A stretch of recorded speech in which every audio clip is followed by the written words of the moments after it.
Oasis TV, bringing you a world of programming.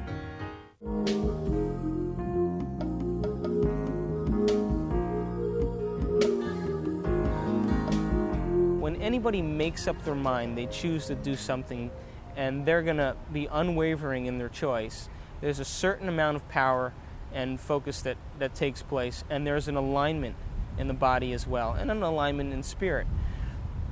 The concept being that we live by what we see, what we smell, what we hear, what we taste, and what we feel. And those senses are what plug us into our environment. So as long as we keep getting feedback from our environment, we really are not really creating, but actually responding to the stimuli that we're consistently picking up.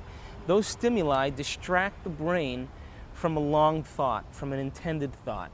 Because the moment that we make up our mind to do something, the feedback from the body or the feedback from the environment may discourage the human being in the next moment, that they may not want to do it anymore. For example, when a person wants to break a habit, when they want to break something, right? They say, today I'm doing this and today's the first day. Well, at the end of the first day, they notice that their body's giving them feedback, saying, boy, I'd like to have that cigarette, or boy, I'd like to eat the chocolate cake, or boy, I'd like to, indulge in whatever it was I made up my mind about. And that's because the senses, what we feel, hear, smell, taste, and see, constantly trigger different, what we call neuronets or neurological processes in our brain that flash pictures that distract us from our internal desire or our internal picture.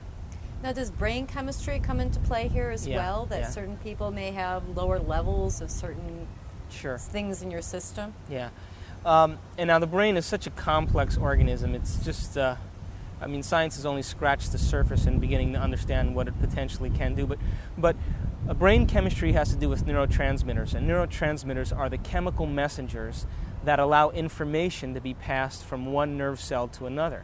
A person who's depressed, for example, lacks certain neurotransmitters because they've been through periods in their life that were highly stressful, and they've basically overutilized or overused all the neurotransmitters in their brain.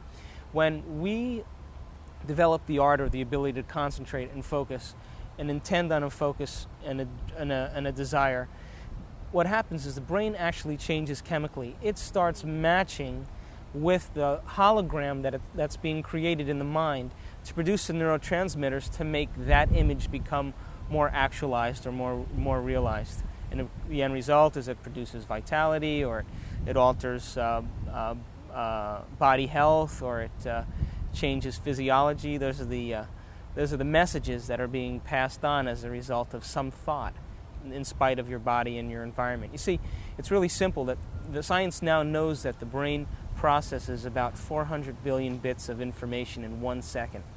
The thing is, we're only aware of about 2,000 of those bits.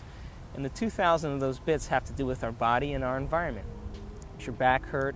Are you tired? Are you hungry? Is it too warm? Is it too cold? It has to do with, stimulus that comes from our body and our environment. And yet, the brain is picking up information that we're not aware of.